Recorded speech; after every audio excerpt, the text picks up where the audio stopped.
ओम नमः शिवाय। दोस्तों, धार्मिक सुरभि चैनल में आप सभी का स्वागत है। 18 जून को दिया तिथि के अनुसार निर्जला एकादशी का व्रत मनाया जाएगा। इस व्रत में किसी भी तरह के भोजन और पानी का जो सेवन होता है वो नहीं किया जाता है।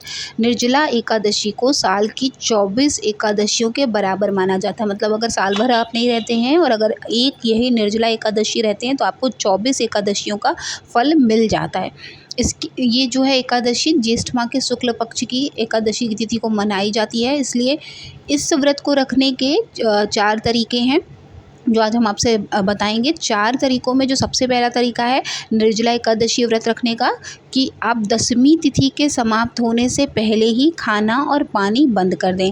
इस दौरान एकादशी तिथि को जल का भी सेवन नहीं करना चाहिए। इसके बाद जब द्वादशी तिथि आएगी तो 11 ब्राह्मणों को भोजन और मीठा जल का पान करके आप भगवान के चरणामृत को ग्रहण कर सकते हैं।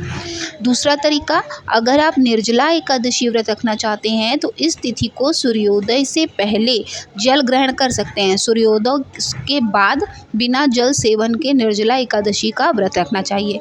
इसके बाद द्वादशी तिथि को आप ब्राह्मणों को जलपान कराकर आप भगवान की पूजा करिए। उसके बाद आप भोजन ग्रहण कर सकते हैं।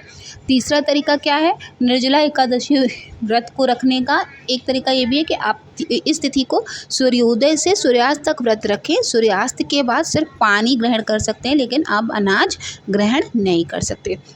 चौथा तरीका क्या है, निर्जला एकादशी को पूजा करने तक पानी इत्यादि का सेवन ना करें जब तक आप पूजा नहीं कर लेते। पूजा करने के बाद आप 11 लोगों को जलपान कराकर ही आप पानी पी सकते हैं।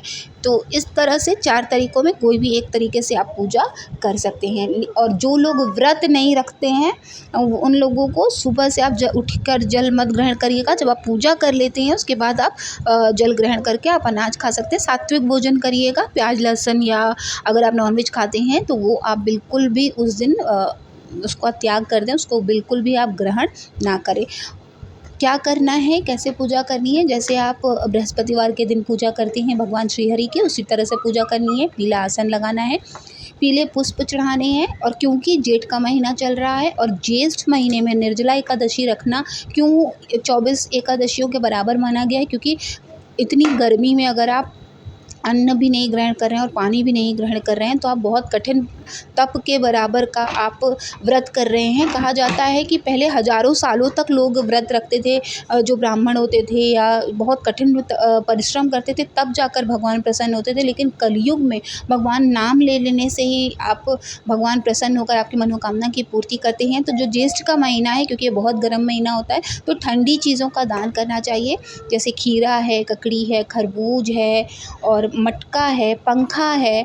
आप चाहें तो पीला 1.25 मीटर का कपड़ा भी आप जो है दान में दे सकते हैं। तो जितनी भी चीज़ों को आपको दान करना है वो भगवान के समक्ष जरूर रखिएगा। उसके बाद जो भी नीडी हो, ये ब्राह्मण हो, उनको आप ये सारी चीज़ों का दान कर दीजिएगा। ज्येष्ठ माह में ठंडी चीज़ों का दान करने से आपको बहुत बड़ा पुण्य मिलता है, साथ ही मनोकामना की भी पूर्ति होती है।